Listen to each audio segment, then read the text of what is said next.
Jingle bells, shotgun shells, Santa must be near, bringing every boy and girl an extra case of beer. You're listening to Late Night Radio on the SHR Media Network. Caution, there will be mature themes explored and potentially adult language used. If conservatarian words, phrases, certain concepts, or rhetoric offends you, tune out now. I have come here to chew bubble gum and kick ass. And I'm all out of bubble. Okay, ladies and gentlemen, boys and girls, children of all ages, I'm running a little bit late. Welcome to BZ's Berserk, Bobcat, Saloon radio show, where I'm broadcasting from a free state, an actual free state. I am this guy. I am your conservative Sherpa, and what that means is that I am guiding you through the insidious maelstrom of Democrat, leftist, and globalist lies, chaos, deceit, tyranny, and betrayal. It happens to be Thursday night. It's December the 4th, the year of our Lord 2025, and velkommen to y'all. So, please note that what you're about to hear for the next, 2 hours consists of my opinion only.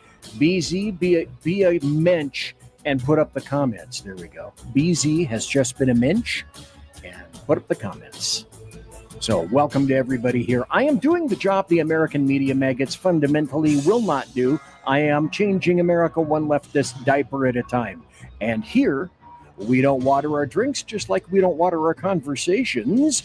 We're still serving stiff drinks right here in the saloon, along with facts, history, logic, rationality, proportion, clarity, context, tradition, and common sense. Plus, politics, religion, crime, culture, race, sex, economics, science, law. We talk about it all right here at the saloon. Wax on, wax off, right here tonight. But the speech is free here, but the booze is not. I'm telling you, this is true. In the saloon, free beer tomorrow. Come back. You'll get your free beer. I am streaming right now on a mega plethora of all sorts of different types of places. Those places would be like here. Quick, read that real fast. How fast can you read that? Really fast? Okay, it's gone. Boom, you didn't read it fast enough. You're going to have to move your eyes faster to catch the show. And also, I have my new Merry Christmas chat room where, of course, as per normal, let me take the banner off here. It is plush, sumptuous, palatial, and resplendent. Look at that view. Do you know how much money I had to pay for that view? Welcome to Phantom. Welcome to Licky Robinson.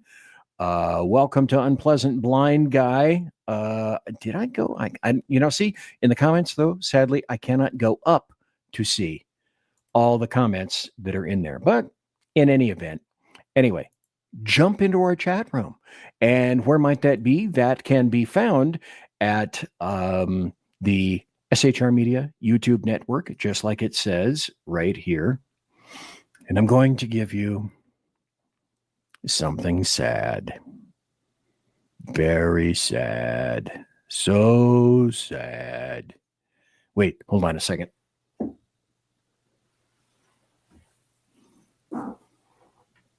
That's how sad it is. God, I'm in my 70s and I'm still doing this stupid crap.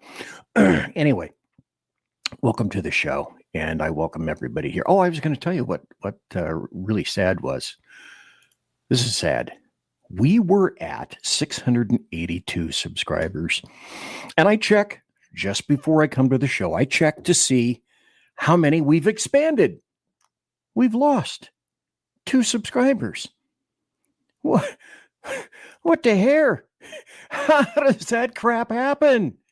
I know it's the people that were about to watch my show decided to unsubscribe because if a moron boob like this would wear a flashing reindeer whatever the hell this is, then it must certainly not be a show worth watching. By the way, I don't know if you can see, I have a new tiara tonight, and this is from a Warren Zevon song. I'll let you guys look it up. Now, I'm going to lean in just for a second so you can read it. It's a hat directly from Madam Wong at Lee Ho Fook's. So here, this is what it says. Now, with luck, I didn't bump my reindeer into the screen, and so I'm very happy with that. And of course, and thanks to KLRN's Rick Robinson, who is here tonight in the chat room, right over there. There he is. I see him. And there are other people that are in the chat room here. So ever my thanks to you for being here tonight. Tonight, I had a Saturday night special almost a week ago. And in that, I talked about what it is that Mark Kelly, the seditionist in the United States, he thinks he's a former military officer in the Navy. He's going to have a rather wild surprise when he discovers that there is no such thing as a former officer in the Navy. I described it on my Saturday night special. And because it was Saturday night, I didn't get that many people in attendance. Okay, get it. I had politics to do, and I had to get it out of my system. And I did. I was much better after that. Not quite so coffee. I took a sucrets, sous de throat, blah, blah. Okay, that's way dated. That's like from the 60s. Sucrets de sous de throat. And he's not even talking about the lamentations of the women, which is, again, you had to be on that show. Actually, that was back on I-5 when I threw the quart of vodka at the bicyclist that was on the freeway. That was weird. That was a really strange day. But I had been drinking way too heavy for that kind of stuff. But it was on I-5, so mostly it was in Califailure, so no one predominantly cared. So welcome to the show. And the show tonight is this. Hypocritical Democrats are lying again. Because as they always say, it's fine when we do it. When you do it, you can go to hell. Well, I'll have proof and the receipts and audio and articles to show you about that, because that's what I do on the show. So thank you for showing up. We do have the carousel of amusing GURP. I'm going to ask you a question kind of in the midst of that. I'm going to show you, give you a little Jake update. There will be a standby for news thing. We'll go into what Mark Kelly likely will be facing. We'll talk about the drug boat, rampantly stupid, ridiculous, hoaxic crap that the Democrats are again pushing. If you missed this morning's show from Mission Ready Men, from Earl Jackson, he went into a good amount of detail. Oh, there he is, Mission Ready Men. Hyping your show, dude. He went into a great amount of detail, and go to the SHR Media YouTube channel to go see it from this morning about the Republicans. And I'm going to go a little bit into that as well. I don't think I'm going to say anything mostly that you have not heard before, but as I said on prior shows, I'm going to keep hyping this up because there is it's a bifurcated path for the Republicans, maybe a trifurcated, but at least bifurcated. And I will explain why and how that comes about. Then we're going to be talking about Minnesota a little bit. We're going to be talking about Muzzies and Somalis, etc. And then kind of at the end, depending on how quickly I get through all of this, I have to say I have just a poop load of happy stories for you. Before that, here's my Jake update. Today, he had a not so great day. Today, he was very spicy. And I think what's happening is that when he was feeling much better and he wasn't losing weight, he has arthritis in his hips, besides everything else that you can possibly imagine on the planet. This poor little bastard. He's 11 years old, and I think because we couldn't be giving him the injections to help ameliorate his pain, his arthritis is either coming back or it's back, and he's pretty testy today. Now, he is still going outside. He's doing what must be done when nature calls, and that's good for him because this is what the place looks like now. This is earlier, and since then we've had about another, I'd say maybe 6 inches to 1 foot of snow. So it's snowy around here, and it's cold, and this poor little guy has no insulation. I don't know if you can see his legs or his feet, his head. I mean, whatever kind of fat or insulation, and he's losing muscle too, as well, that he once had. We went and got him a little down coat. Now, if you can look, you can see that he's got a blue coat, and then he's got his little down coat on top of this to try to see if we can make him warm. He keeps going out, but when he goes out, especially now in the snow, man, he just gets cold. And I want to tell you, from me to you and from SHR, Merry Christmas from BZ. I wish I had a tree that looks like that.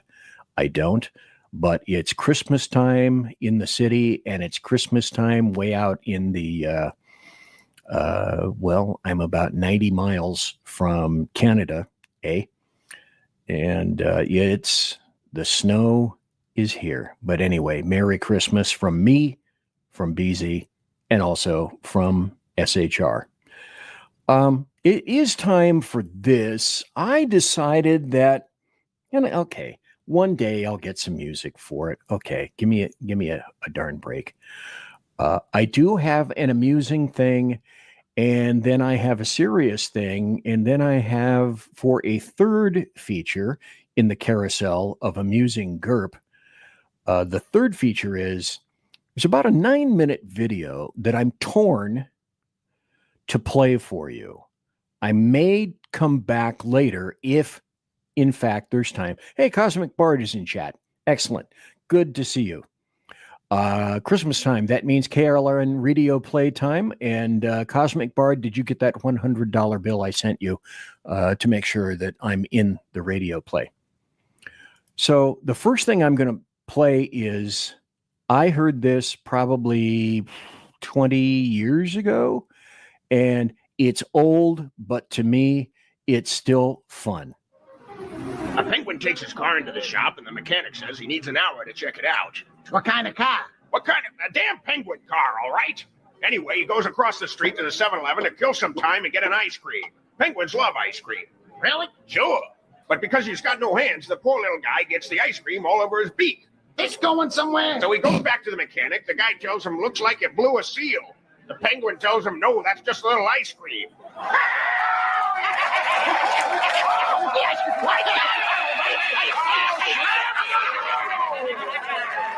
I got it. Anyway, here's another one. I came across this. Now, I have played this on the show any number of times for vastly different and smaller audiences, but it bears repeating today. Does anybody really truly know? So I would say almost none of the Democrats and damn few of the Republicans know the difference between a democracy and a republic. A democracy is a political system in which the people periodically, by majority vote at the polls, select their rulers.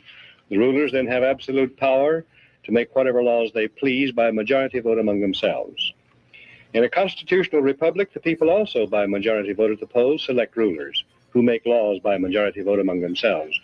But the rulers cannot make any laws they please because the Constitution severely restricts their lawmaking power. The ideal of a democracy is universal equality. The ideal of a constitutional republic is individual liberty. In this century, great strides have been made toward the goal of subverting our republic and transforming it into a democracy. The foremost tactic of the subverters is subversion of language. By calling America a democracy until people thoughtlessly accept and use the term, totalitarians have obscured the real meaning of American principles of government. The writers of the Constitution were anxious to safeguard liberty against dictatorship, monarchy they called it. But their chief anxiety was to protect the country against democracy. Edmund Randolph, delegate to the Constitutional Convention from Virginia, said the general object of the convention was to provide a cure for the follies and fury of democracy. Elbridge Gerry and Roger Sherman, delegates from Massachusetts and Connecticut, urged the Constitutional Convention to create a system to eliminate the evils that flow from the excess of democracy. Alexander Hamilton, delegate from New York, said, "We are now forming a Republican government. Real liberty is not found in democracy. If we incline too much to democracy, we shall soon shoot into a monarchy." John Adams, one of the giants of the American Revolutionary period, said, "Democracy will envy all, contend with all, endeavor to pull down all. And when by chance it happens to get the upper hand for a short time, democracy will be revengeful, bloody, and cruel." America was founded not as a democracy, but as a constitutional republic. We pledge allegiance to the republic for which our flag stands, not to a democracy. The Constitution requires a republican form of government for all states, but does not mention democracy, and neither does the Declaration of Independence or the Bill of Rights. Someone asked him, what kind of government? And so we know what kind of a government it is. It is a constitutional republic. Or as Professor Dr. Jones, Michael Jones, the underground professor, used to say, it's a constitutionally federated republic. If for no other reason, I decided that I was going to play that tonight. So if you're bored and somebody at some point asks you, well, gee, what is the difference between a democracy and a republic? You can tell them. Because this is not a democracy. And you saw clearly illustrated by the video where this country tends to go or will go if and when it does become an actual democracy. Earl at Mission Ready Men sent this and put this up. He said, when I saw this post from Al Jazeera, I had a very visceral reaction, the likes of which I haven't had to a tweet or any other digital diarrhea in recent memory, if ever. Then I watched it. Those 10 minutes pissed me off even more. And then he says, let's see if you feel the same way. This is the video that he's talking about. And this is the conundrum that I'm facing. I have a lot of stuff to play tonight. I ordinarily use up all of my 2 hours, unless I'm just lazy, or more.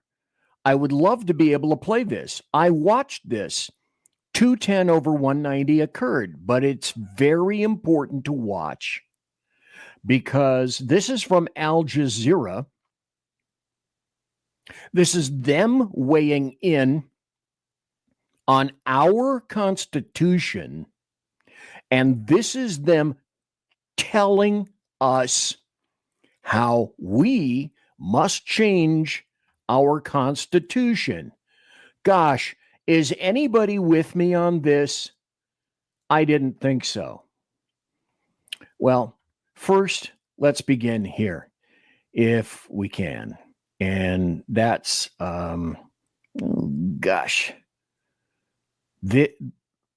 where's my story stuff? Here we go. We're going to stand by for news because I've got some stories first.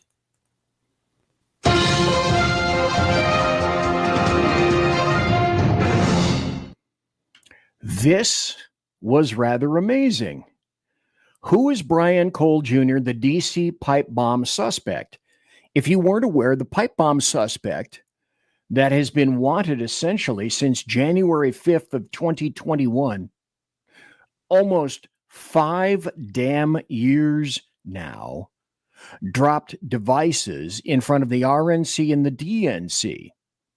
And of course, when people said, well, gosh, the man is finally arrested. A, why did you take so damn long? And B, clearly it's going to prove that he's nothing but a white supremacist getting involved with the J6ers.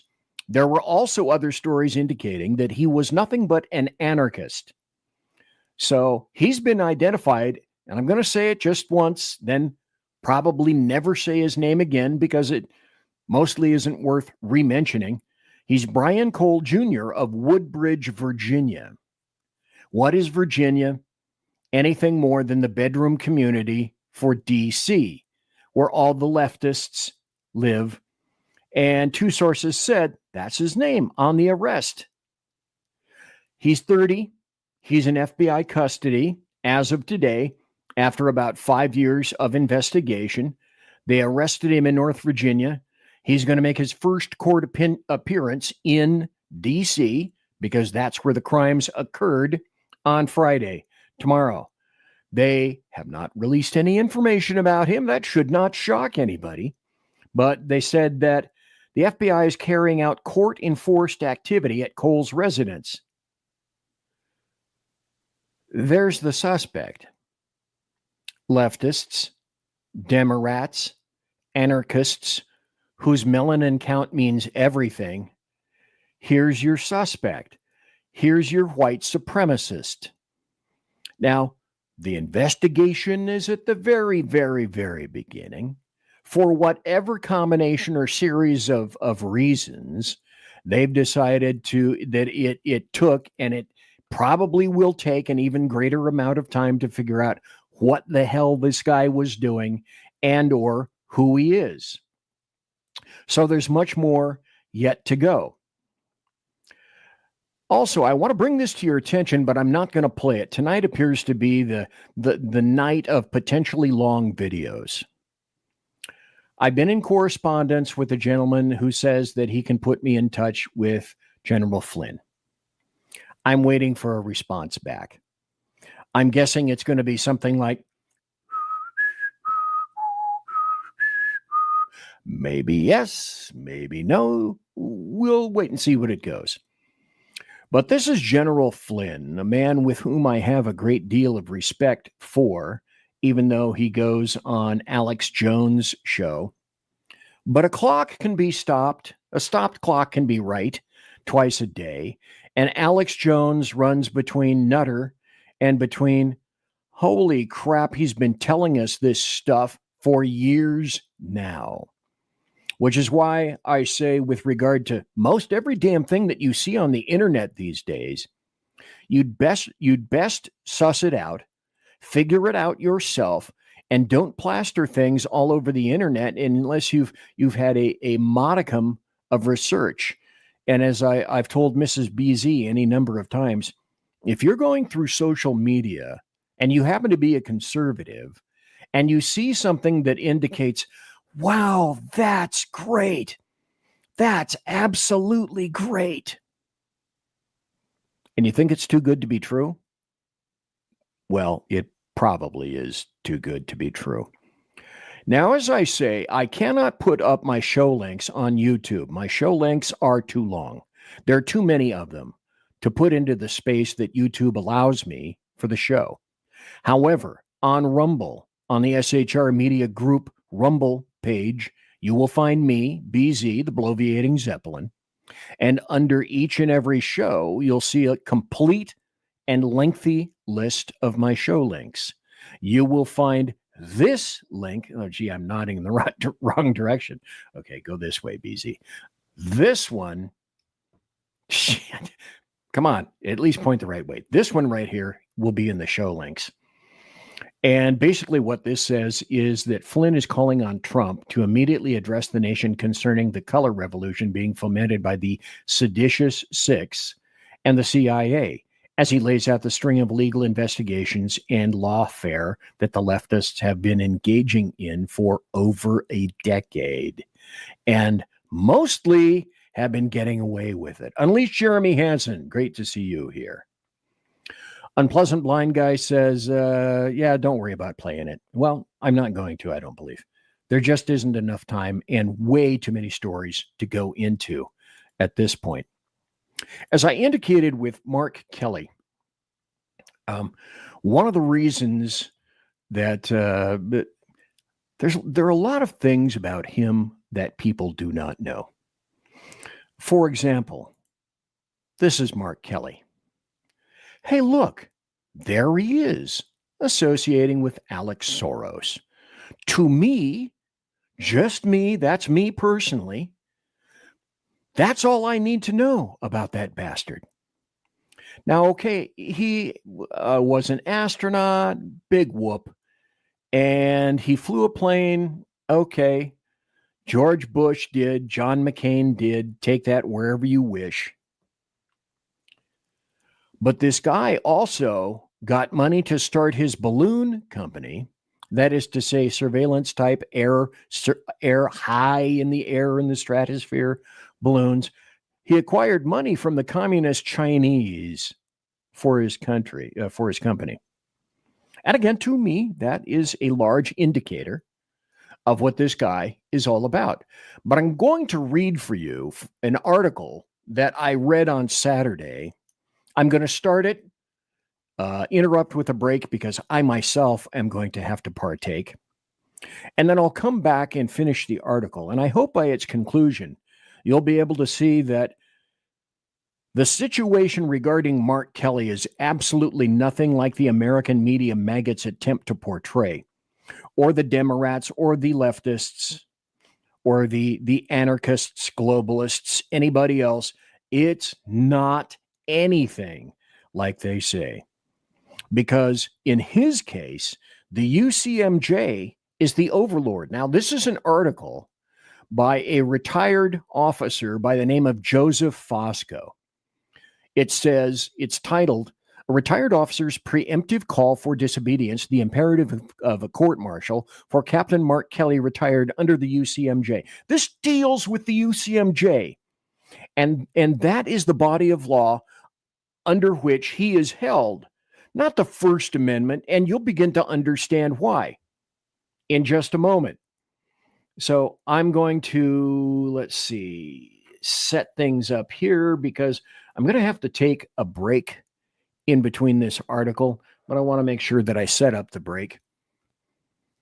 Anyway, this is from November 24th, 2025. So this article is not long ago at all, just a week or two. And it starts this way.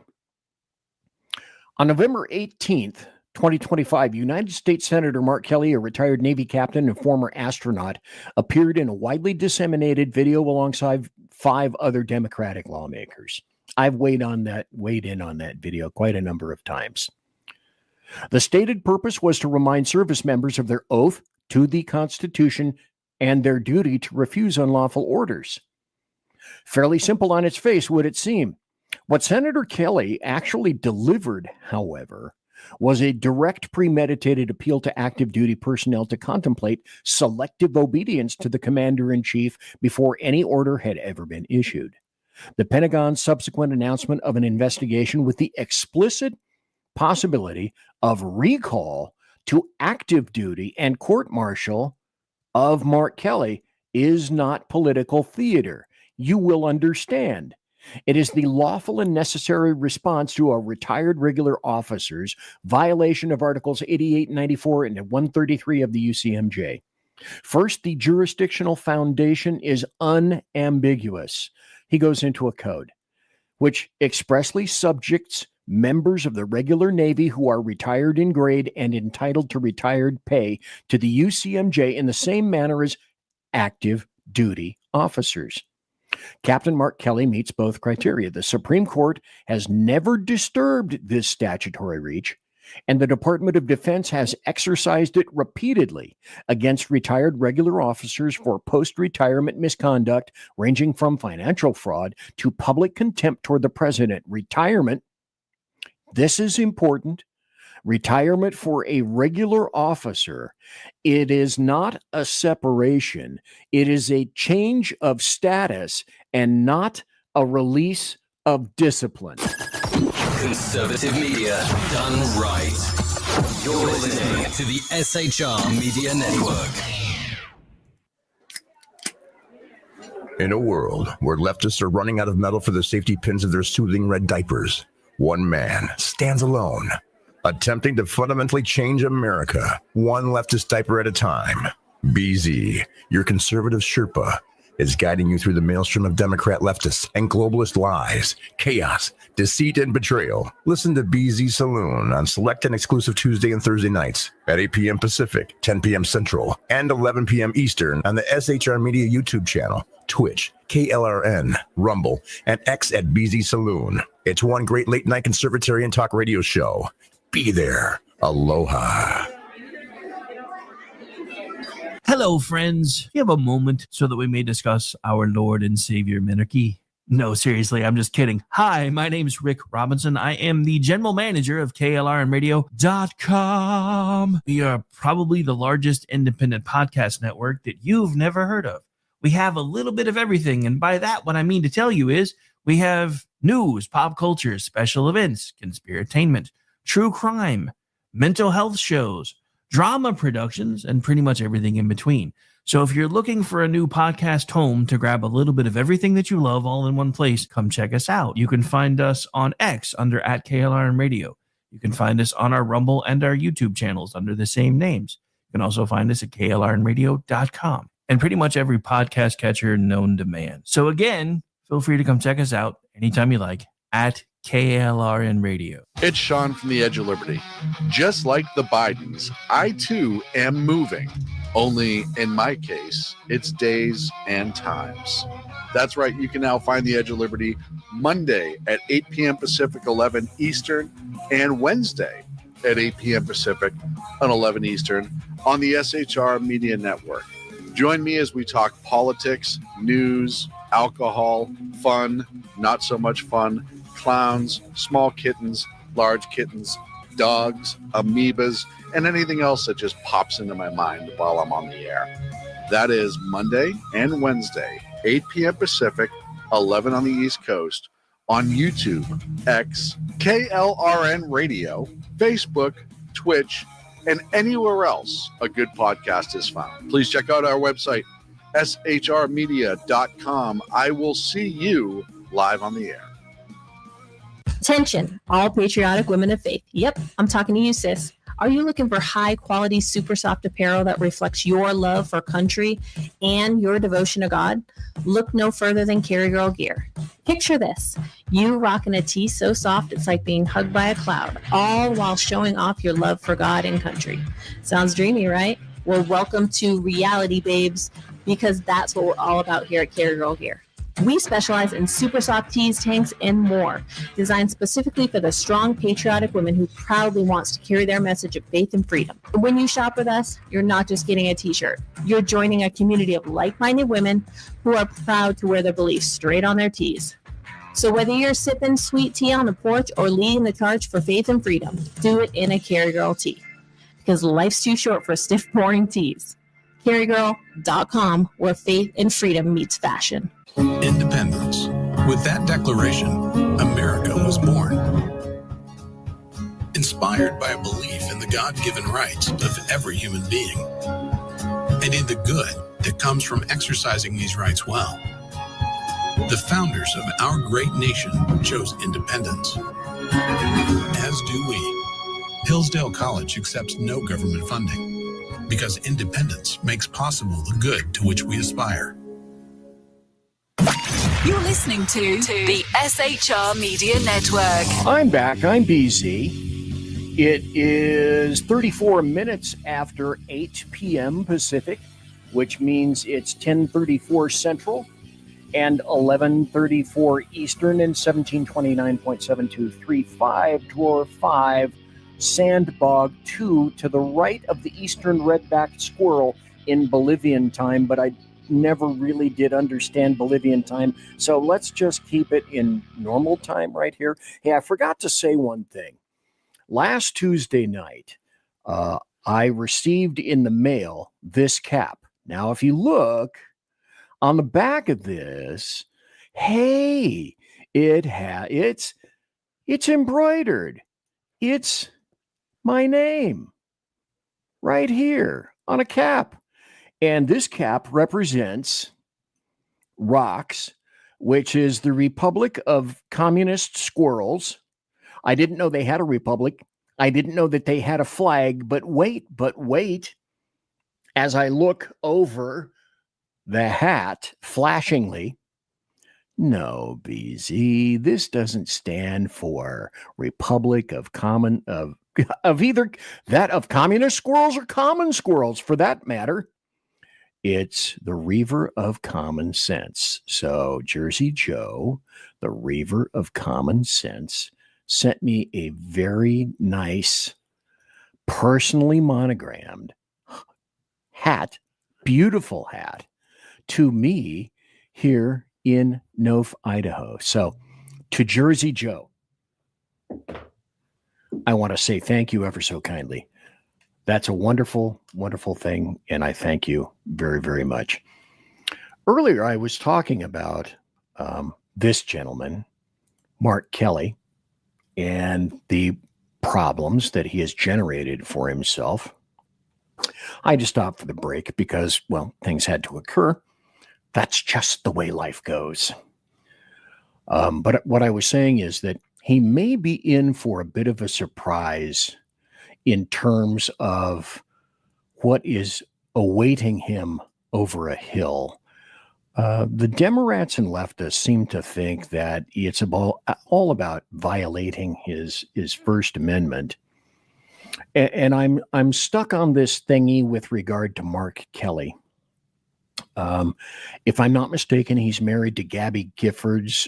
She was shot a long time ago. I don't remember by whom, but I'm sure it was probably somebody that they insisted was a conservative or a Republican.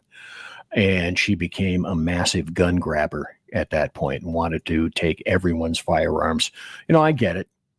I grok that concept, but she and he make a wonderful team together because he loves communists. And he may, in fact, be fighting a little bit of an uphill struggle. He and the 5 other people that were Democrats, one former CIA minion, were all saying to our military people, do not obey illegal orders. Now, we're not going to tell you what kind of illegal orders that you shouldn't obey. We're just going to leave that shit really nebulous because, hell, we don't want to find our asses sued. You know, we like our incomes and we like all the extra stock market tips that we get via insider trading. We don't want to mess with that crap. But this is a story that I began to read before the break from a gentleman by the name of Joseph Fosco, who is a retired officer, saying that it would appear that Mark Kelly is in perhaps for a bit of a kerfuffle. And I ended with this: retirement for a regular officer, and he was an officer in the Navy. It's not a separation. It's a change of status, not a release from discipline.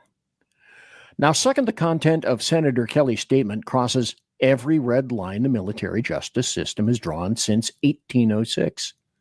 Article 88 criminalizes any commissioned officer's use of contemptuous words against the president, whether named or clearly referenced. Article 94 punishes mutiny or sedition, defined as any attempt with intent to usurp or override lawful military authority to create resistance to lawful authority. Most damning is Article 133, which captures conduct unbecoming an officer and a gentleman, formerly known in LAPD, for example, as CUBO, C-U-B-O.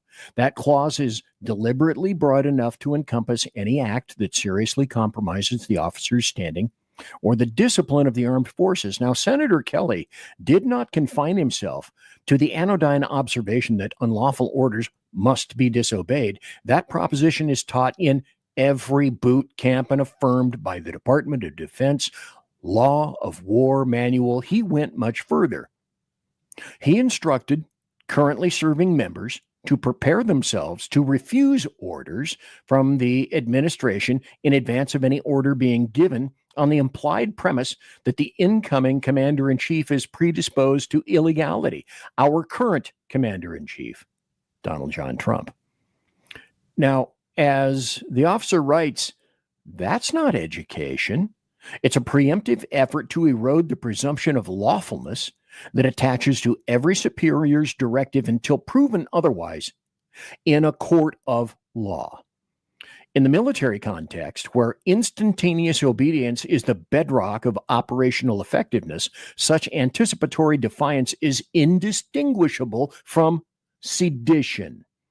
The senator's defenders will invariably invoke the First Amendment and the speech or debate clause. Both arguments collapse under scrutiny. And here's where he delineates why. The speech or debate clause protects only legislative acts on the floor or in committee.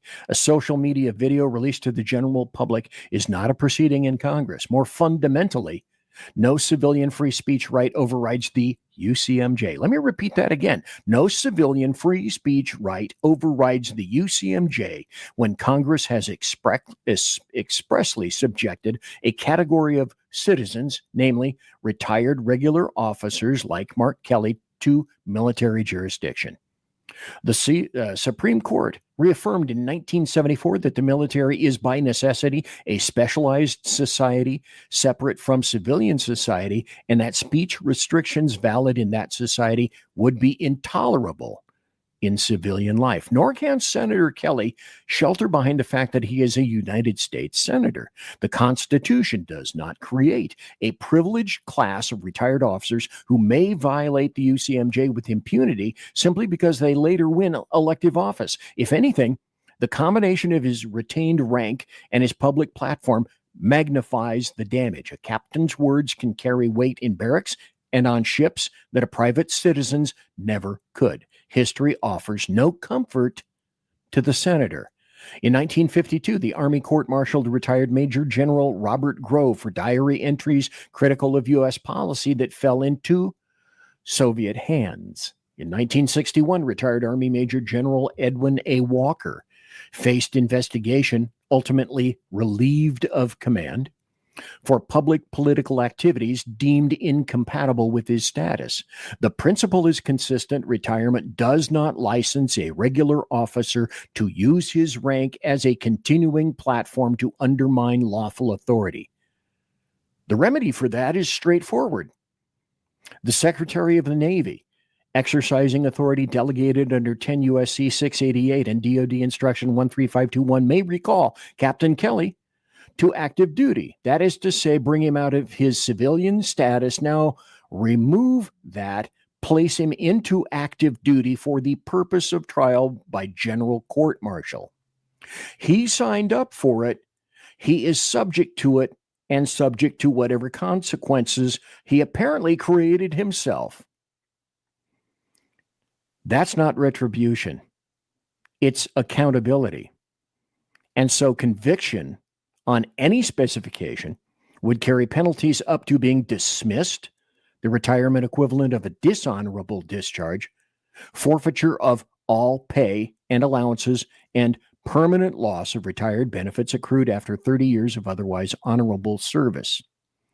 I repeat, this is not retribution. This is accountability. A nation that permits retired regular officers to exploit, and that's what he's doing, exploiting his retained rank in order to sow anticipatory disobedience inside the active force, has already surrendered the principle of civilian control of the military. The Uniform Code of Military Justice, the UMCJ, exists precisely to prevent that surrender. So the bottom line is this: Captain Mark Kelly took an oath in 1987 that did not expire when he accepted retired pay, and it did not dissolve when he took a seat in the United States Congress. Until the law is changed by Congress, that oath and the jurisdiction it carries remains in force. This is the last paragraph, and this is where the officer really pushes the nail in. The Department of Defense has no honorable choice but to recall him, charge him, and try him. Anything less would constitute a tacit announcement that the UCMJ no longer binds those who have worn the cloth of the Republic at its highest levels. And he concludes with this: the integrity of the armed forces demands nothing less. And I would agree. I guess you could have said that was something of a BBS or a big, beautiful soliloquy. But for those people who were not listening this past Saturday night, I wanted to make sure that I include it here so that there is a greater understanding of what is going on, and that it has nothing to do with the Democrats. It has nothing to do with the First or the Second Amendment or any of the Bill of Rights. When Mark Kelly signed on the dotted line to serve and continue to serve, even when he retired, he held obligations. And he may be held to those consequences. This nation would be diminished if he was not held to those obligations. It's no more complicated than that. It's like, you know what? You want to fuck around? You're not that terribly far from finding out. Here's another thing that completely baffles me these days. Candace Owens. This is a man named Blake Neff. And I'm going to play just a slight bit of this video. But essentially it says, for the past 3 months, we've received a flood of questions at TPUSA, Turning Point USA, about Candace Owens and her claims attacking Charlie's closest friends. For 3 months, we preferred to remain silent, but the attacks have not stopped, and this is what he has to say. We wanted to use this segment at the top of this hour to say something important, something very important. For the past 2.5 months, there is a topic that has flooded our Freedom inbox. It has been nonstop on social media, but which we have almost totally avoided on this show. You probably already know what I'm talking about, which shows just how ubiquitous it has been. And there's Charlie's chair, unoccupied, to the left. And I don't believe it will ever be occupied. And I could have made a mistake. Maybe somebody else has sat in it recently. But finally, TPUSA has said, you know what? I think we're tired of catching numerous hits in the face from someone that just doesn't make sense. And he continues. Ever since Charlie's murder, Candace Owens has leveled a flood of allegations against people at Turning Point USA, people at Turning Point Action, and people who work for this show. She's made them against some of Charlie's closest friends and against some of his most dedicated employees. She has suggested that Michael McCoy, Charlie's chief of staff, knew Charlie would be murdered, was happy that he died, and stayed silent because he was told he would be the next Charlie. Stop. Again, see my Rumble page if you want to watch the rest of it. But I'm glad that TPUSA has finally decided, you know what? Our jurisdiction ends here. That is to say, we're going to begin to respond to this execrable crap that's been leveled, these hands full of fecal material that's been thrown at TPUSA by somebody who at once had some validity, but apparently doesn't anymore. If anyone can explain the current present mental situation of Candace Owens, please weigh in. And Mission Ready Man says, by the way, in chat, I am planning on getting into this in my next show. I didn't want to, but she's just gone way off the rails. I agree. And Earl, did you see this coming? I did not. Maybe somebody else did. My finger was not on the pulse ever of Candace Owens. She had some great retorts and comebacks over a couple of years, but mostly I didn't really look at much of her stuff. She seemed at the time that I remember listening to her stuff that she appeared to be very intelligent. And that's okay. That's about as much as I knew about that. It's like Ann Coulter. Ann Coulter disappeared. Somebody has told. And again, I don't much care about Ann Coulter, and I'm not sure that I care that much about Candace Owens. But they kind of sort of disappeared. Some people saying, "Oh, she became a nutter," and another one saying that she became just way too right wing. I don't know. Especially with Ann Coulter, I don't care. But with Candace Owens, to level these kinds of accusations against an individual assassinated in front of our fucking eyes, you'd better bring the evidence. And it better be visible. And you better have the receipts that are dated with times and dates. Otherwise, I'm sure these gentlemen, and when you watch the video on your own time, I'm sure he provides any number of reasons as to why this really it's so over the top. I have no idea where it's going, but I just make mention of it because not necessarily that I give a particular flying fuck about Candace Owens, but that she's denigrating an individual and their family and the organization that did so much good in the United States. And he had so many good places to go and will never be allowed to go there. Here's another thing that's just ridiculously, massively stupid. So Cook County in Illinois, by the way, that's the county in which Chicago rests, has decided that it's going to create its own UBI, its own universal basic income. What the hell? One of the country's largest counties now securing a universal basic income program where low-income households are guaranteed monthly payments. Fox Business's Kelly Severi is live from Chicago, where this program is unfolding after a lot of public discourse over this decision. Kelly. Good morning, Cheryl. This is what we know so far. $7.5 million will go towards this program, but who qualifies, how much the payments will be, and what recipients can spend this money on are still up in the air. And the devil is in the details. Is it not? Because I'm sure that's what the taxpayers in Cook County want their beloved money spent on. More leftist, cringeworthy crap. Here's another individual that is cringeworthy. It's Newsom from Califailure. He's decided that he's going to go to D.C. with his hat in his hand. And it's like, explain this to me, Lucy.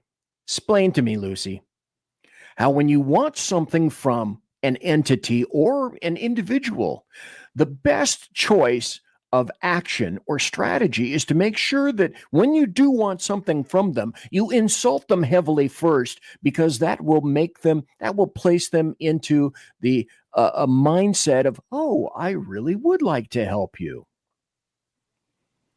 So he said he wants a long overdue federal aid package for LA fire survivors.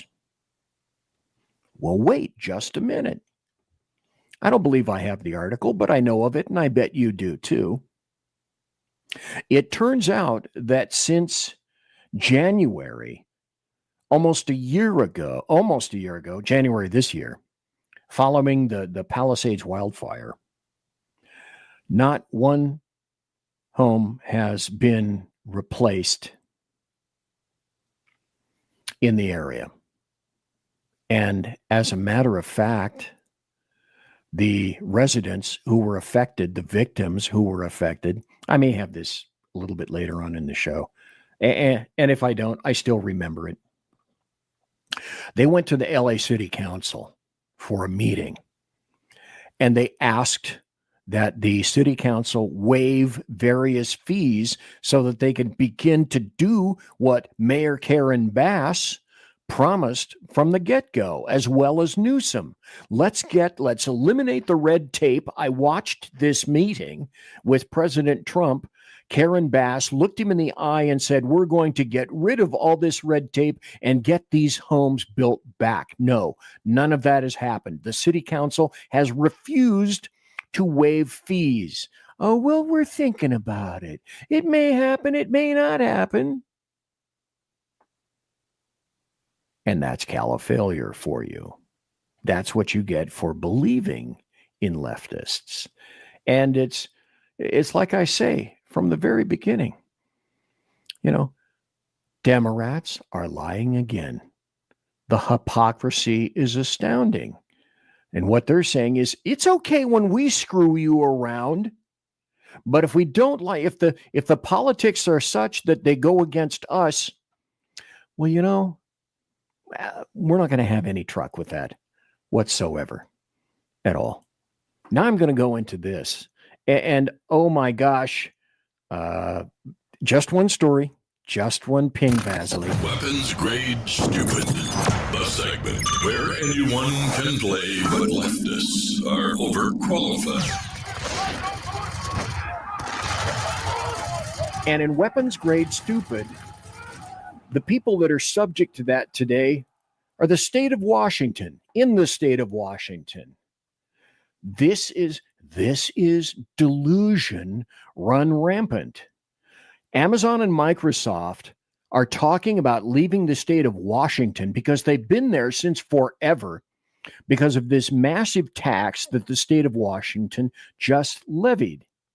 It's a new payroll tax, and it will be coming shortly. And they said, okay, if you do in fact throw this at us, there's every chance we may be seriously considering leaving the state and not coming back. So do you understand that there is a likelihood that businesses could decide, Microsoft just said they would, to move jobs out of the state? And are you concerned about that? Right. So we have a situation with many major corporations, in particular Amazon and Microsoft, which I think one of which you had mentioned, have already been shedding jobs. They didn't need tax policy to be an impetus to invest in artificial intelligence. And the goal of that technology is to divest from human labor.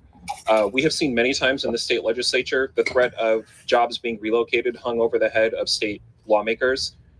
Most famously, perhaps, in the example of Boeing, where they shook the state legislature down for the single largest corporate welfare package that was granted by a state government in the history of the republic.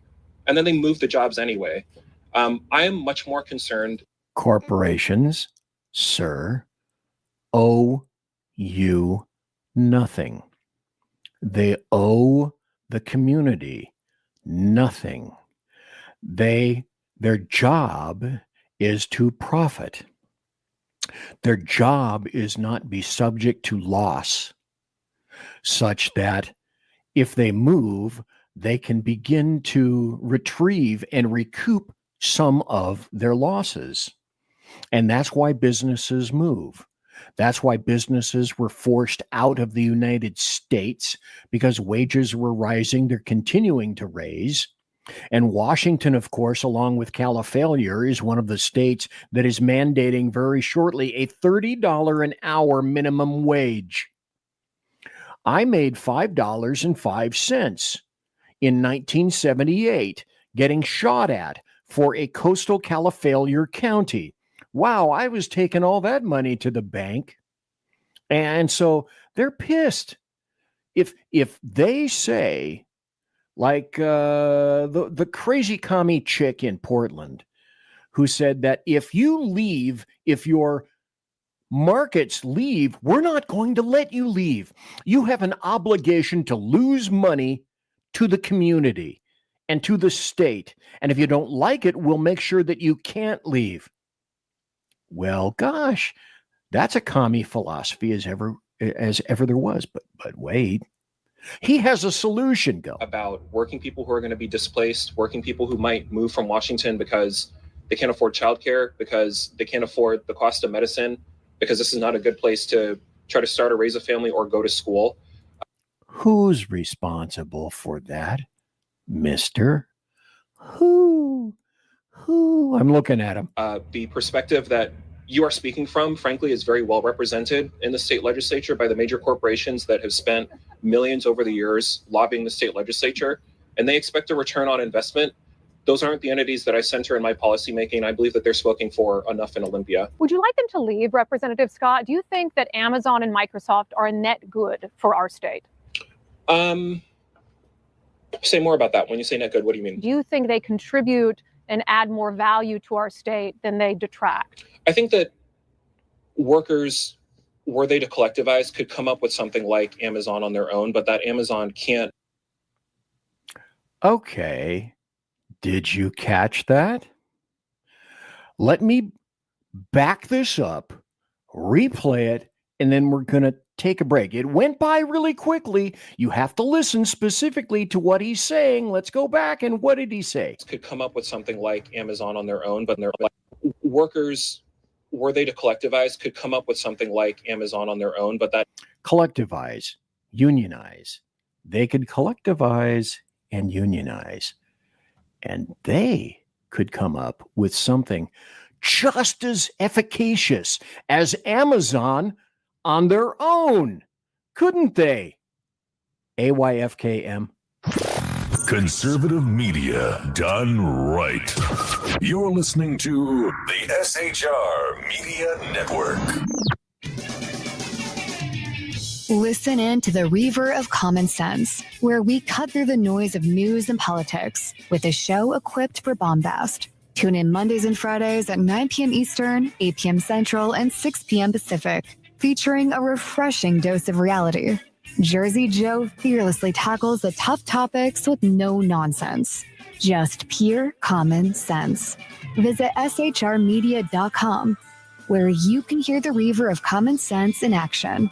He may not always be polite. He may not always be refined. But one thing's for sure. He always tells it like it is.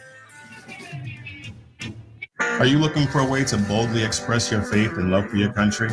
And check out Seven Armors, the premier apparel company for patriotic men of God, where faith meets freedom in style. Our t-shirts are more than just clothing, they're statements. Bold, stylish, and meaningful.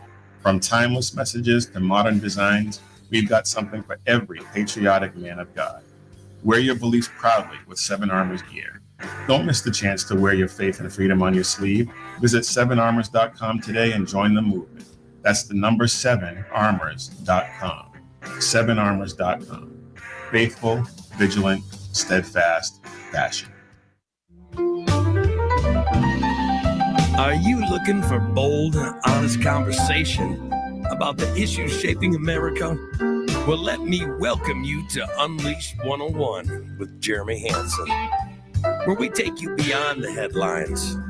We dive into politics and culture, the struggles of everyday life. It's raw, real, and unfiltered. If you're ready for truth with a punch, pull up a chair and join us. That's right, Unleashed 101, where real talk feels like home. Find us at unleashed101.com, Spotify, Apple Podcasts, iHeartRadio, and more. We look forward to seeing you. Unleashed 101 with Jeremy Hansen.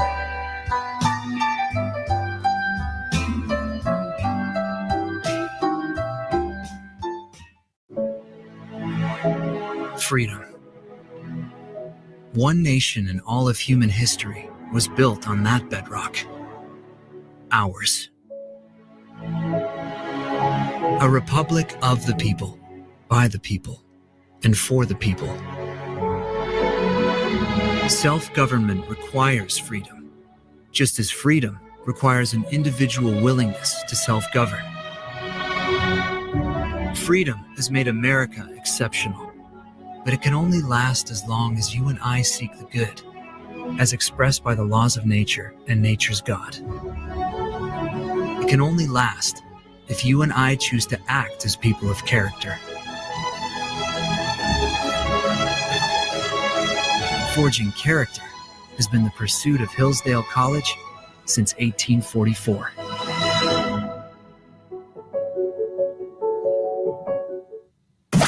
You're listening to the SHR Media Network. And I'm back. I'm BZ. I'm nationwide. I'm not King Crimson. I'm not a king at all, but I play one on TV and certainly most deaf on this show. You're in the Saloon. BZ's Berserk Bobcat Saloon radio show. It is Thursday night on our late show edifice, all around you, all around the fruited plain, and all around my little tiara that's up here. From Lee Ho Fook's, gonna get a big dish of beef chow mein. Now does Lee Ho Fook sound familiar? What song is that from? Gonna get a big dish of beef chow mein from Lee Ho Fook's. Come on. You know it. From the 70s. I think I told you who the artist was at the very beginning. Anyway, we were looking at this particular individual, and it appears that because of an impending tax, Microsoft and Boeing mostly left. There are some remnants left of Boeing. But Microsoft and Amazon were thinking of, if you continue to tax us to death, we're just going to pull up our skirts and leave. And this individual essentially had the temerity to say, at last we heard, that, you know what, all these people right here behind me, we can coalesce. We can create our very own coalition, our very own union, and we can create our own Amazon. We can create our own Microsoft. We don't need these stupid, silly corporations to make things work. And I think that's why this is weapons grade stupid. And I just, the rest of you want to listen to the rest of the thing. It's just another stupid leftist going, blah, blah, blah, blah, blah, blah, blah, blah, blah, blah, blah, blah, blah, blah, blah, blah, blah. And for those of you who just tuned in. Now we're going to go to this. This is the meat of the matter tonight. And also why the story tonight is that, you know what? When we're hypocrites, don't look. It's okay when we do it. When you do something stupid, well, gosh, we'll point it out. We can never do anything stupid. Because wasn't it all the Democrats in D.C. recently who were saying continuously, you know what? Hegseth ordered everybody to be killed. Killed. It turns out, no, he didn't. And it turns out that the ROE, the rules of engagement, have pretty much not changed ever. Not since Bush, not since Clinton, not since Obama. Obama, if you can recall, was himself the drone king. And so Tom Cotton came out after watching a video today and said, Hegseth did not issue that kill them all order. And an admiral spoke to Congress today and delineated that. This is an interesting article. This was from the Washington Post by Mark Thiessen. Trump's drug boat strike playbook was written by Obama. Barack Hussein Obama. I'm sure you're shocked, I tell you, to hear any of that. The former president's double tap attacks were not unlawful. Neither are the current ones. Now, the Washington Post reported last week that based on a spoken directive from Secretary of Defense Pete Hegseth, the U.S. military carried out what is known as a double tap strike in the Caribbean Sea, hitting a Venezuelan vessel that had the signature of a drug boat, then launching a follow-up strike that sank the boat and killed the survivors. Because as we all know, that's a fishing vessel.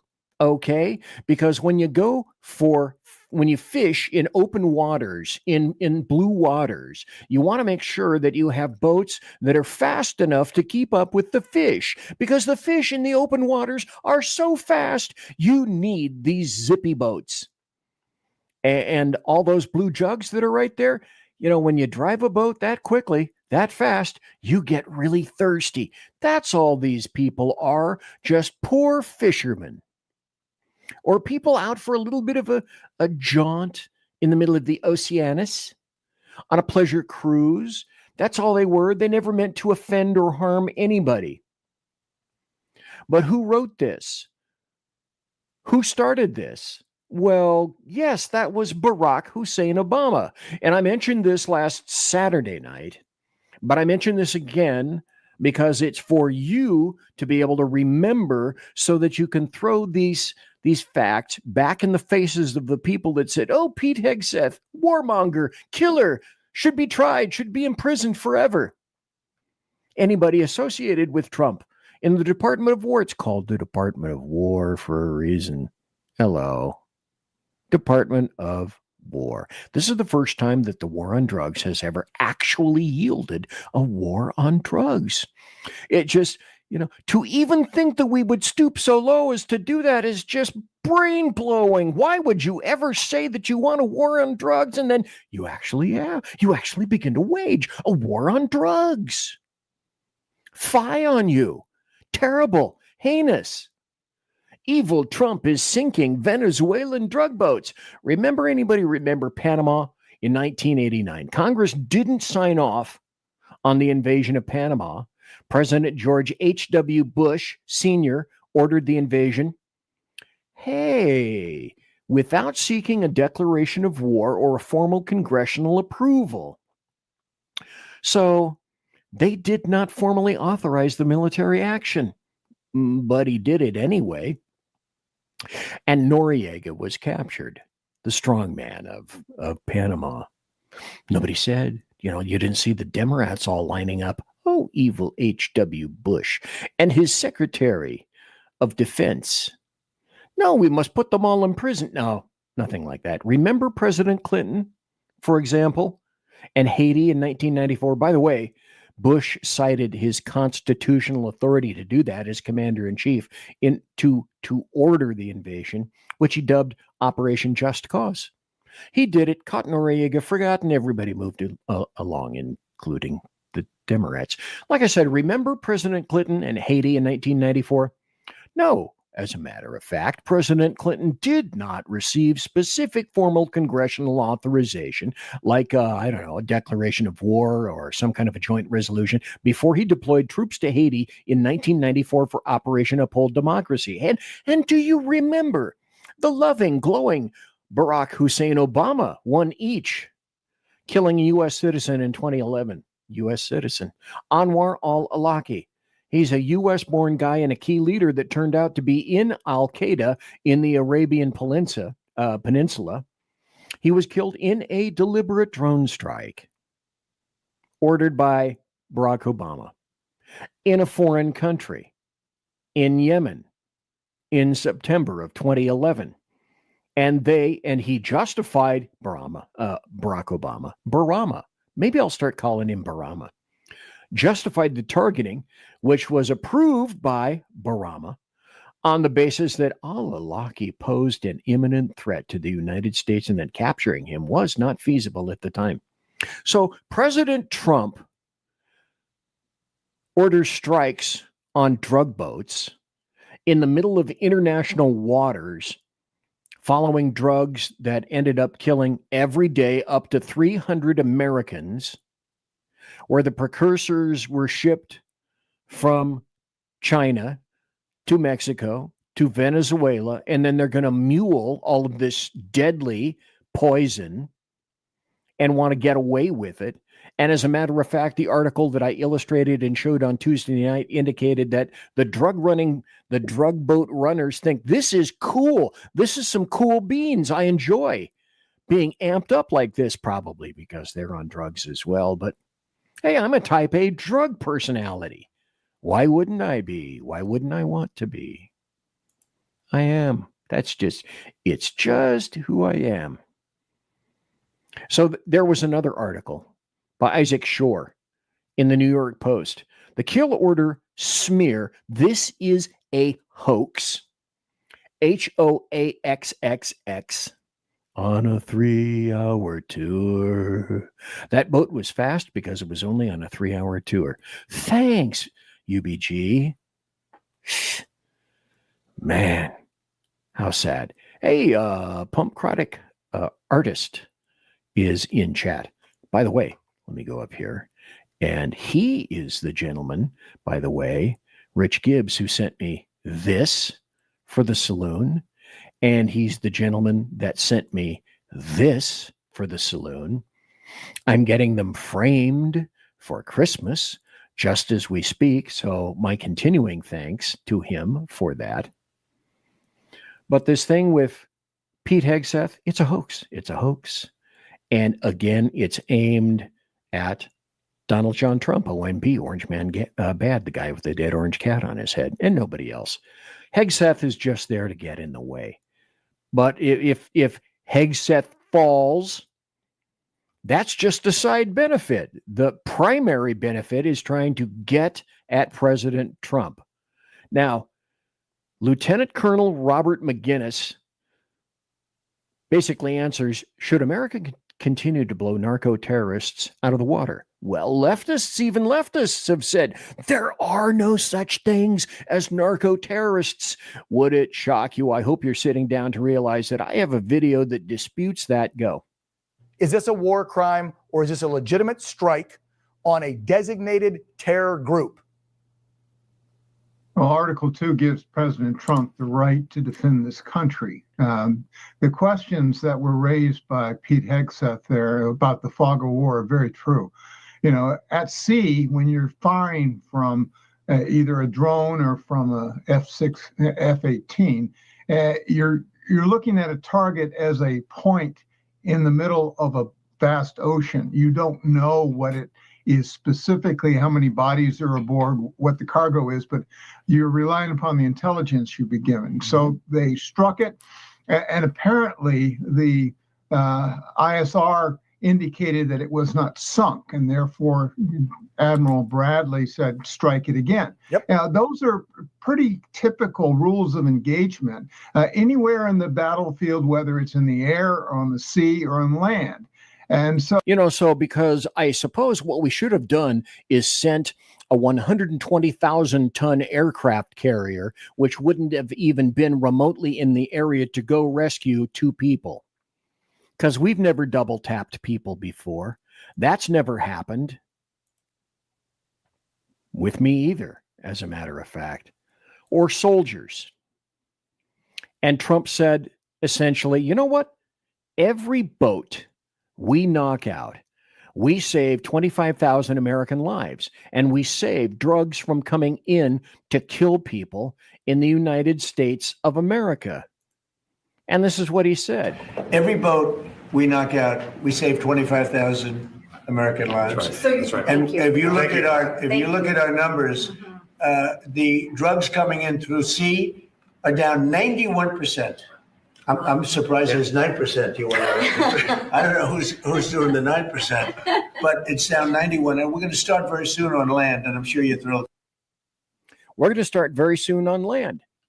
Now, if you're a smart thinking human being, unlike a leftist, because a leftist interprets that as meaning we're putting boots on the ground. We're going to send our beloved American soldiers into harm's way in Venezuela. You guys do realize that Maduro got into Venezuela, and that was an illegal election. He simply was a strong man that took the country, and he is the leading individual in the drug gang that runs Venezuela. That Maduro was already negotiating and in the process of trying to negotiate with Iran, saying, take me, you must take me because OMB. When he says land, my guess is he's probably thinking of drones or missiles. Do you remember under 45, in the first 3 or 4 days, maybe week, maybe a month even, since the beginning of the 45 regime, he sent cruise missiles, if I'm not mistaken, into Syria. And Trump loves Russia. He loves Putin. He loves him some commies. And what he did is he sent in cruise missiles into Syria and killed a bunch of Russians that were teaching Syrians how to operate Russian pieces of military equipment. War pieces, war material, artillery pieces, rockets, etc. That's how much Trump loves him some Russia. And nobody said a thing in terms of, oh my, no, you can't send anything. You can't send anything into Syria because, people might get angry at us and the Democrats might get angry. By the way, anybody remember back in 1989? This has been all over the fruited plain, the fruited social media plain. And I went and got it here. I had the thought earlier, and then somebody beat me to it and splashed it all around social media, but I have a memory too, kind of, sort of, some days. So in 1989, Biden, kind of, sort of, when he had hair, at least they were better hair plugs then, delivered some kind of a televised message from the Democrats and himself, calling on Bush to do more than stop the flow of drugs into the country. Wait, what? Did he advocate in calling for more prisons and more cops? Biden, in 1989, said Democrats want the creation of a strike force to attack drug dealers before they reach our borders. This is a quote. And again, this is entirely the show tonight. It's okay when we say it. It's okay when we do it. But we'll excoriate you for doing the same thing that we did. And so the quote directly from Biden was, let's go after the drug lords where they live with an international strike force. There must be no safe haven for these narco-terrorists, and they must know it. They must know it. Every president for the past 2 decades, Democrat and Republican alike, has declared war on drugs. And each of them has lost that war and lost it miserably. They lost because they attempted to deal with only part of the drug problem. They lost because their initiatives were pulled apart by bureaucratic squabbling among their advisors. Like you. They lost because they always did too little and they did it too late. We don't oppose the president's plan. All we want to do is strengthen it. We don't doubt his resolve. All we want to do is stiffen it. The trouble is that the president's proposals are not big enough to deal with the problem. Not big enough to deal with the problem. To me, that seems like we want more explosives, more ordnance, more strikes. Or am I just speaking out of turn? Am I completely misinterpreting what Joe Biden happened to say in 1989? And I don't believe that I did. And this next part was the absolute most Ricky Tick fucking juiciest bit that I'd seen in quite some time. Because this is ABC's Martha Raddatz giving the high holy fuck you to the rest of the Democrats on the Hill with regard to, oh, poor Pete is sinking more brown people and killing them, and he's a war criminal, and Trump's a war criminal. Martha Raddatz on ABC is nothing like a conservative, and yet here's a perfect example. As you well know, it's quite well documented, in great detail, I might add, that BZ despises leftists and Democrats. I don't just hate you, I despise you. And I primarily am not concerned in the slightest with engaging you in any convo whatsoever. None, because you're stupid. It's like trying to argue with Jell-O or bark on a tree or a potted ficus. It just can't be done mostly. So I don't try to argue with these people. The next clip that I'm going to play for you, I got into, well, not an active argument per se with a leftist on Getter. He said he's a conservative, but all of his crap was, I hate Trump, OMB, I hate Trump. TDS, I hate Trump. By the way, if you just tuned in, I hate Trump. So he kept pounding me one day over the course of about 2 days with meme after meme, story after story. Hegseth is a war criminal. Trump is a war criminal. Hegseth, Trump is a war criminal. The Department of War is comprised of war criminals. And all I did was copy this and paste it and send it back to him. 33 seconds of Martha Raddatz. Listen. And tonight, new information. According to a source familiar with the incident, the two survivors climbed back onto the boat after the initial strike. They were believed to be potentially in communication with others and salvaging some of the drugs.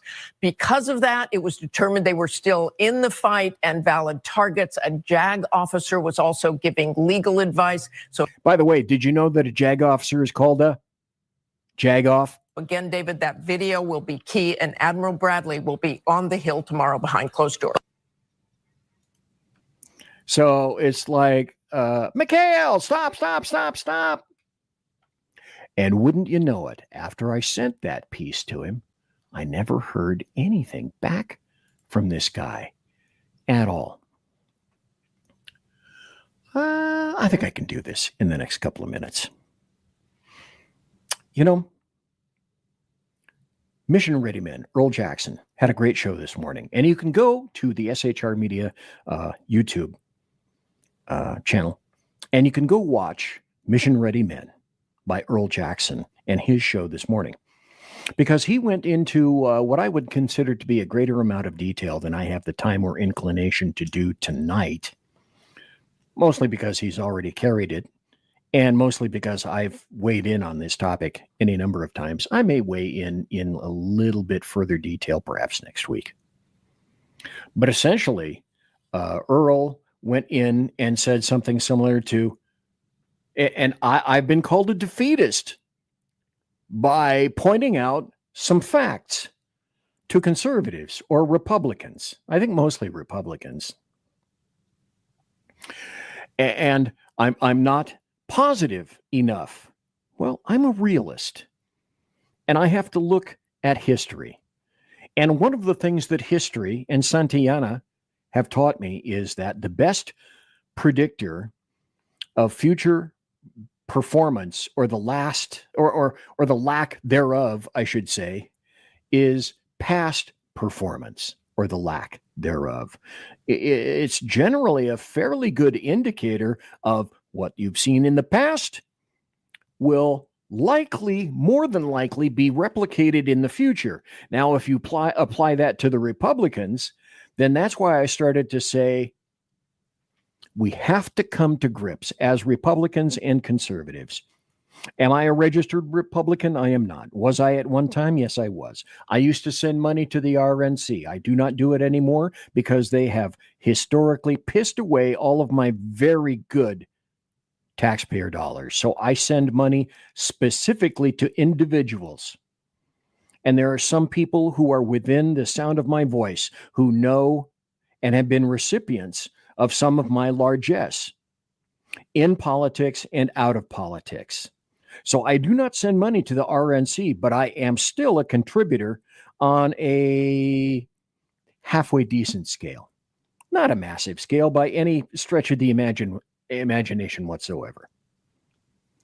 But I've said for some time, the thing that we have to realize as conservatives is that every bit of electron, every electrical charge that goes through our brain synapses, everything that we think of as a cogent and logical and factual argument is that for which the other side mostly couldn't care less. All they have are emotions. We have this big bag, this big mug, coffee mug, this KC-135 full of facts and logic and stats. And we can trot all of this out to them and try to lead a horse to water. But you can't make them drink. All they have are emotions. And like I said prior, it's like trying to argue. I don't argue with these people anymore because it's like trying to argue with a tire or a hubcap or a rock. Conceptually, it's just not possible. The only thing that Democrats know and respect, just like Muzzies, is brute force and numbers. As you can see, all the violence to which they've resulted and decided that they're going to embrace and go to when you try to argue with them back or present a convo back to them. And then You've seen the video where the chick is talking to the chick and the leftist chick doesn't want to hear it anymore and just pops her in the head. Charlie Kirk got killed by a weird-ass fuzzy lover of trannies because he didn't listen to Charlie Kirk. He really didn't care what Charlie Kirk said. All he knew is what he thought Charlie Kirk was. Good enough for him. Pow, on live TV. Numerous other examples. So that's why I say the only thing that Democrats and leftists and Islam understands is brute force and or brute force and violence by superior numbers. And no matter how self-assured or assuaged we might be that, look at that crazy ass chick, no one can win with that kind of platform. Well, she lost last, Thursday? Afton Bain is like, is she the daughter of, I am Bain. I have come for you back. Is she his daughter? I don't know. She's a fucking nutcase. And so is the other chick that won the mayorship of Portland. Or was it Seattle? I'm not sure which. They're both the same. They're both crazy cities. And so when people attempt to make an argument with them, I don't try. Those days are done. I'm 76. I'm too old for that stupid bullshit. I have zero inclination to do that. All they have are emotions. They couldn't give a crap less about what it is that you try to trot out to them in terms of, as far as they're concerned, it's all specious, a lie. You're Hitler, and because I deem you Hitler, you're worth killing. And if I can't kill you outright, I'll figure out some way of getting to you. Yes, so as we saw in New York City, they can win behind those platforms. Oh my God, I'm late. Conservative media done right. You're listening to the SHR Media Network. Mission log entry. I mean, let's face it, who's even counting anymore? The Lost Wanderer is officially off course, chasing rogue rocket launches, fringe science, and things that probably violate causality. If it burns fuel, bends time, or makes scientists very uncomfortable, yeah, I'm probably going to talk about it. Every other Sunday on KLRN Radio, The Lost Wanderer, because space doesn't come with a roadmap, and honestly, I wouldn't follow if it did. Hello, I'm Matt, a student at Hillsdale College. Here is Hillsdale President Larry Arnn on the continuing relevance of the Constitution. Many argue today that the Constitution is outdated because it addresses problems peculiar to the 18th century. Some parts of the Constitution do read rather quaintly. Consider the injunction against titles of nobility in Article 1, Section 9 of the Constitution. But is that so outdated? The purpose of the injunction is to prevent the government granting special privileges to some for partisan reasons. This strikes at the heart of the rule of law. The crony capitalism so common today is a place where the government bestows favors and tax dollars on some businesses to give them a leg up over others. This is exactly the kind of thing the Constitution was meant to prohibit. The Constitution is not so outdated after all. This Constitution Minute was brought to you by Hillsdale College. To join the national conversation on the Constitution, go to constitutionminute.com. Hey fellas, are you mission ready? You need to check out Mission Ready Men via Earl Big E Jackson on Tuesdays and Thursdays, 9 a.m. Pacific, 11 a.m. Central, and noon Eastern. It's a show that equips you to navigate our society's challenges from a biblical perspective with courage and conviction. Tune into Mission Ready Men as we examine our culture through the prism of biblical truths, teachings, and how to apply them in our daily lives. Prepare to step up, stand out, and step into your role as a man as ordained by God. That's Mission Ready Men, hosted by Earl Jackson on the SHR Media Network. And get mission ready.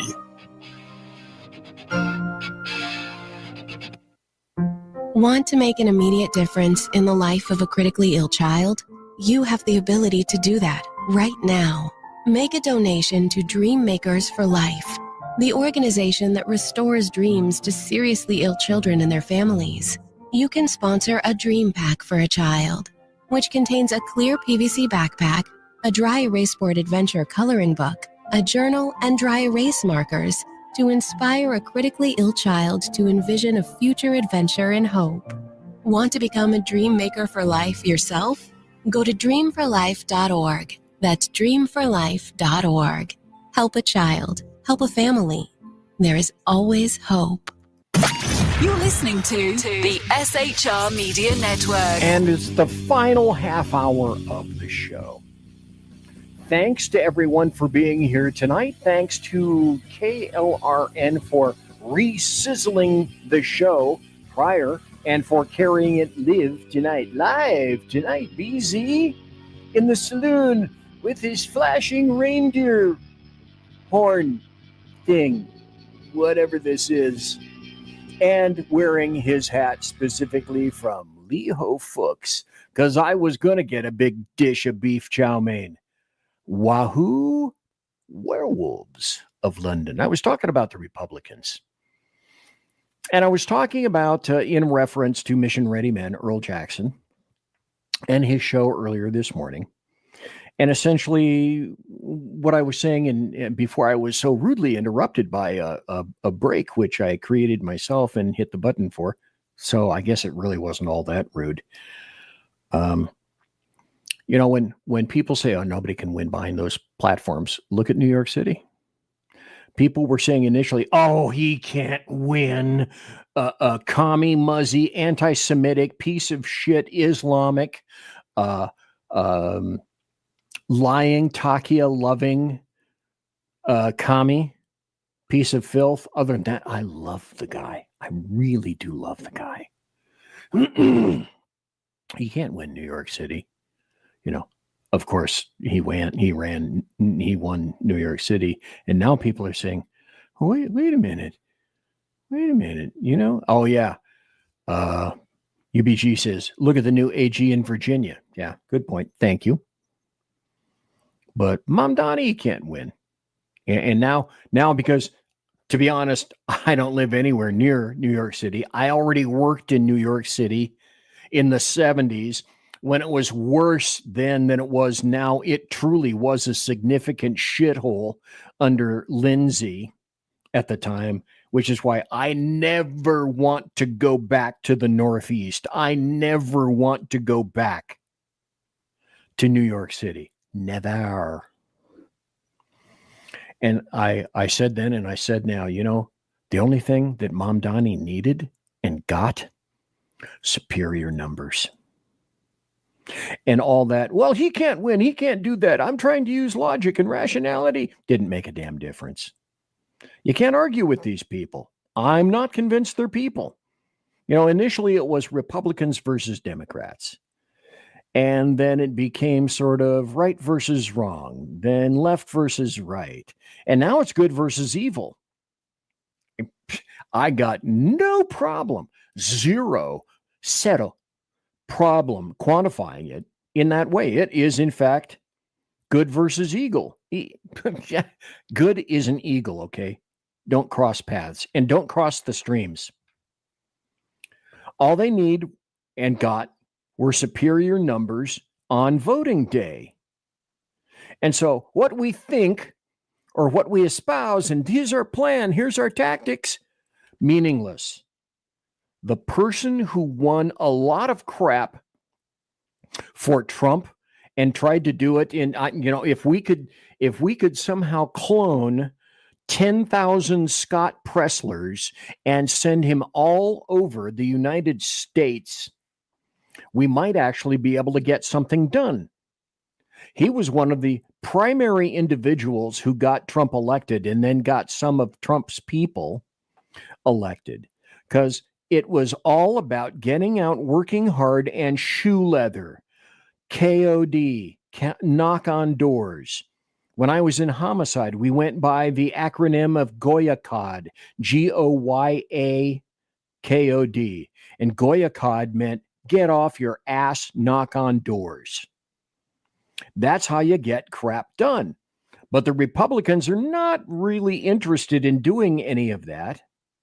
And historically, that has always been the biggest Republican problem, getting people out to vote. Republicans are either way too dismissive, and I got into Earl's chat for a little bit before I had to zazz off for a little medicinal appointment. You don't want to look under this hat.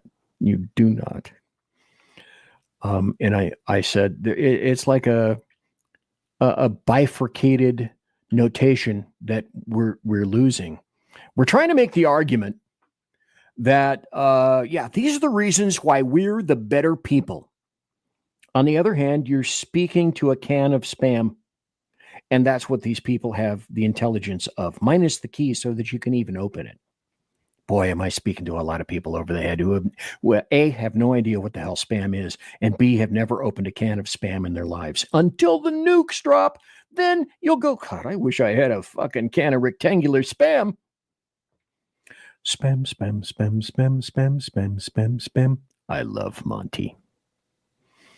As my civics teacher told me in the 60s, true then, true now, Democrats don't win elections, Republicans lose them. And then there's also a major factor that few people mention, but it's a truism. And you tell me that I'm wrong when I say this. Leftists are generally people who have crappy or shitty little jobs because of their philosophies or their genetic, mental, defective brains. Okay. Everybody else is out working so that the parasites can get their worms. So the people that should be out marching aren't marching because they have actual jobs to do. More taxes. Work harder. Longer hours. Get going. We have our free shit to collect, and you're responsible. And that's, I think, one of the major unspoken reasons that Republicans don't get out to vote that much. A, they're busy and they're tired, and they're very generally very nice people, but they just their fingers are not dipped in the blood of politics. They may not be involved in politics, but politics always is interested in them. Comma, baby. And you know that to be true. So I think that the fact that people are busy, you can rally the troops, circle the wagons on some issues, but the biggest problem with the Republicans is Trump is he's gone. He's the proverbial, he is the lamest of ducks. I love my Trump 2028 hat because it sets leftists on fire. Cities on Flame with Rock and Roll, Blue Oyster Cult. Great song. But my hat sets them on fire. He's not around. What do you do? Upon whom do you rally around if you don't have Trump? You're not going to have Trump. And under 47, there have been any number of times when I have disagreed with Trump. That doesn't mean that I wouldn't vote for him again. Trump has pissed me off royally under any number of circumstances, but we just have to figure out how to get people, Republicans, conservatives, off their asses to get in to vote. One of the things that we need to do. This is how the leftists and the Democrats are messaging. And they message like Joseph Goebbels and his ass is on fire. And somebody just poured butane over his hair and lit that on fire as well. They know how to message. Here's Axios. Grocery price pain rises in warning sign for Trump and GOP. Well, there are few big markets that the American media maggots don't own. They're losing percentile of that. But the people that aren't particularly interested in politics are the folks that watch the American media maggots. Although even a few of them, Reddits, are starting to come around a wee little bit because the times, they are a-changing. But they're not changing so quickly and readily that we can be assumptive and we're going to kick ass in 2026. Get your fucking messaging out of your ass. Clean the chocolate off of it and display it. And start circling wagons yourselves. Because guaranteed, this crap right here, this ain't going away. This is not going away. When, who was it that said, I think it was one of the Bushes, who said, it's the economy, stupid. Well, yeah, it's the economy, stupid. And that's what they're hoping. That's what Democrats and leftists are hoping. Except this may be waiting in the wings, potentially. Now, Kevin Hassett, who's on the right, as far as I know, is one of the few individuals that is thought of to replace as Fed chair. And so information is starting to come in which illuminates that the Fed may cut interest rates next week. I'm not taking this home. I'm not blasting this on klaxon and bells. Maybe it happens, maybe it doesn't. All I'm saying is the potentiality maybe exists, and if it does, that will be probably one of the better things to occur for the Republicans in the foreseeable future. And then, moreover, if it carries over through Christmas and into the new year, quite possibly. Now, the other things you're not hearing is this has been one of the best Thanksgivings in a long time in terms of Black Friday. And purchases are up. And online purchases are up. Well, if things are so damn bleak, why would that be true? Tim Burchett, where is he? I think he's Tennessee. I'm not sure. I think Burchett is out of Tennessee. But the dude is pretty smart. And I like this guy. And he makes some comments here that I think are very wise. And the rest of the GOP would be very wise to listen to. I'm always concerned, to be honest with you. I always say either unscared or unopposed. I've been to the district several times. I know Matt very well. He's an excellent candidate. And complacency within our party is a problem. Now he's talking about Matt Van Epps, who did, in fact, win over Afton Bain. Bain. 12% of the population goes out and votes. I mean, that's the problem with both parties. We have evangelical Christians, which I associate with, is in my beliefs. 45% of them don't go to the polls. 30% of gun owners don't go to the polls. And our schools are mass producing Marxist in that belief system. And yeah, we got to stop. Our schools are mass producing Marxists.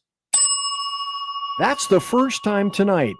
And I had to do that because, oh my God, you nailed it, Tim Burchett. Real problem, and we better wake up. And Tennessee was, I think we drew the line in the sand. I think they woke up and they got to the polls. Stop. These were the facts. This is where we need to pay attention to the facts.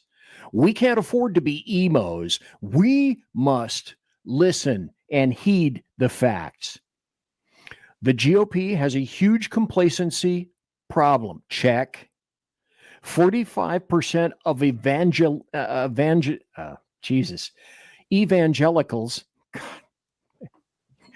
Well, okay. Honestly, there isn't really much left in this. Okay, so I have an excuse. 45% of evangelicals skip voting. Check. 30% of gun owners stay home. Check. But what the hell? Do you not care? That makes zero sense. You're a supporter of the Second Amendment, and yet a third of gun owners just go, well, I'm doing something else today. Oh, maybe I'm going to go out and shoot. As your rights go pissing out the window in a cold rain, mingling and turning everything a very lighter shade of yellow. We're letting schools mass produce Marxists while we nap. Yeah, hello. Let's visit Santayana once again. And here's another thing. Then we have rhinos. Then we have people like Rand Paul, whom occasionally I will go with. But Rand Paul appears he's a libertarian just like his daddy, Ron Paul. Ron Paul is a 1 or 2 trick pony. Let's audit the Fed. Loved it. Okay, great. Super idea. Let's do it. Never did it. Rand Paul and Democrat senators file Venezuela war powers resolution. Despite all the facts that I have since provided to everyone here, should I send this show to Rand Paul? We've done it before. We'll do it again. If we're Democrats, it's okay if we do it, but it's bad for everybody else. Apparently, the Democrats have convinced Rand Paul of that as well. Fabulous. And this also needs to go up. I'm not going to go into great detail, but you see the thrust of where this article, for example, is going. Washington Examiner, Trump versus the Democrats on the affordability crisis. There comes a time when you have to take some of this stuff seriously. Now, I don't have it up right here, but I've been putting and probably pissing off lots of people from California in there. Evil Trump, he just reduced my gas prices here in North Idaho again. In California is, $75, 75 and 9 cents or whatever the hell it is per gallon in California. That's pretty good messaging. And no, I'm not going to be going into overtime, but I think that I have a ton of happy stories that I'm just not going to be able to get into because for me tonight, there were other priorities to make sure that other folks realized. And there's just a big old ton of happy stories. No, I probably am not going to do a show this weekend. I'm kind of weekend showed out, but I will be back Tuesday night and I will be back Thursday night to provide more buttery political goodness for everyone. But in this article, Trump versus the Democrats on the affordability crisis, you got to take this stuff seriously. You have to have answers for it. And then you have to provide alternatives for this. And you have to keep pounding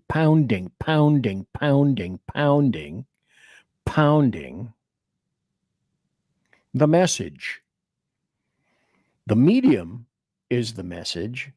You can have a good message, and occasionally the GOP have a pretty good message. But if you don't have the medium, this is a book from Alvin Toffler from 1970, for God's sake, that I had to study in college just before I graduated. The medium, Medium is the Message by Marshall McLuhan, which essentially said you can have the best message, you can have the best information, you can be an incredibly whip smart individual, and you've got some great things to get out to the populace. But if you don't have a ways and means of getting the information out there and stay on top of it, that great message, whatever it may be, is not going to get disseminated properly. And people are not going to hear it. They're not going to miss it. Well, they will miss it, I should say. But they don't know what they missed. You have to be on point. You have to be on message all the time. And the Republicans are having a difficult time coalescing. There is no one central character except for Trump now, but Trump is looking at things through his eyes. And he's looking at his things from the Oval Office. The people here, Trump versus the Democrats on the affordability crisis, one of the things that I was going to show you in Happy Stories tonight was the fact that, no, it's not all bleak. It is not all damn bleak. There's a lot of good stuff that's happening in the economy. And my God, I'm telling you, if this happens, if next week, for example, the interest rate gets cut at all, just please give us a full percent. Cut it a full percent, not this 0.025%. Oh, I'm shrinking. Get some actual movement out there and try to save and help the people that need help, particularly now as Christmas comes around. And again, like I said at the beginning of the show, Merry Christmas to everybody from BZ and also from the SHR Media Network. One of my favorite times of year, now that I get to appreciate it. For years, Christmas and Thanksgiving and holidays didn't mean a crap to me because I was a cop. I never got any of those days off. I didn't begin to get regular days off. Well, the first 5 years that I was in law enforcement, I got nothing off. And then when I came back and worked for a coastal county in California, Califalia, always spell it with a K, I got nothing off. Then I went to the Sacramento Sheriff's Department in 1980, and it was at least another 15 years there before I began to get holidays off. So in one way, holidays don't mean that much to me because they never did, because I always had to work. But it's nice to be able to have the luxury now and wish people a Merry Christmas. That being said, the Republicans still, as I say, they got's an issue, mang. And it's an issue that just needs to be addressed. Now, Phantom says in chat, when you worked, you didn't know what a break off was. No, basically, you had a computer in front of you, or originally, when I first started in patrol, you had a radio and a mic, and you were dispatched calls over the microphone, and there was a little speaker down below on the hump, on the same hump under which your shotgun sat behind you between the seats. And so you shagged calls for your shift, whether your shift was 10 hours or 12 hours. All you did was listen to the radio and or push the computer button. New call, new call, new call, new call. That's the way it was. Now I begin to actually start to appreciate holidays. And so with that, let me put this up before I leave. Just to let everybody know, at SHR, we really appreciate, SHR really appreciates, I really appreciate your listening. And we appreciate the time that you take, particularly in consideration of this being very, very late at night. It's almost 1 a.m. on the East Coast. But this is just to indicate that SHR has you covered.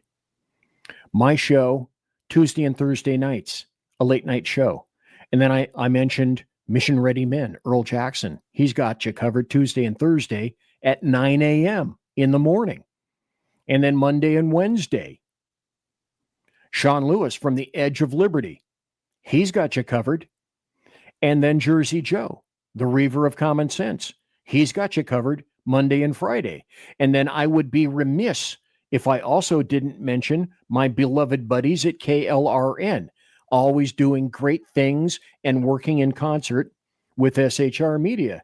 And to you, Rick Robinson, and all the other folks at KLRN. Wait, I'm SHR. Geez, stop. We appreciate how you help us, and we appreciate what you do for us. It's hard to make it in this world of podcasts. It's always kind of tough. It's cutthroat. It's dog eat dog. Wait a minute. That's how I should end the show. It's dog eat dog. And I'm wearing Milk-Bone underwear.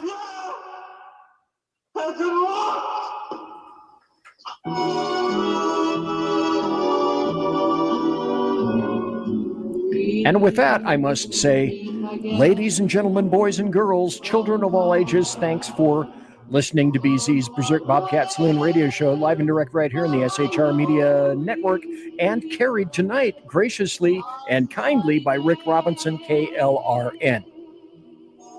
Always got to give a plug, always very much appreciated. So, also, as per normal, I must say, because I'm contractually obligated, promotional consideration is by the Lockheed Martin Skunk Works and also by Shure and Electro Voice microphones and by the Arrakis people who make my board, my mixer, and also the people at Pratt & Whitney Engines, whose engines are dependable and produce thrust you can trust. As I said before, tiaras are by My Little Pony. I love this hat. I love my reindeer. See the tiara? See? And also, thanks to my personal KC-135 Kettle One refueling team with whom I shall be consorting in less than 10 minutes, everybody, everyone, have a great weekend. God bless. Take care. Be safe. Everybody quiet down now and get some sleep. Good night, everybody. Good night, Mama. Night, Ben. Good night, everyone. Good night, Mama. Good night, Daddy. Good night, children. Good night, Dad. Good night, Elizabeth. Good night, John Boy. Good night, Jim Bob. Good night, Jim Bob. Good night, Jim Bob. What's going on? I was asleep. What's everybody doing? Good night, Good night, Jim Bob.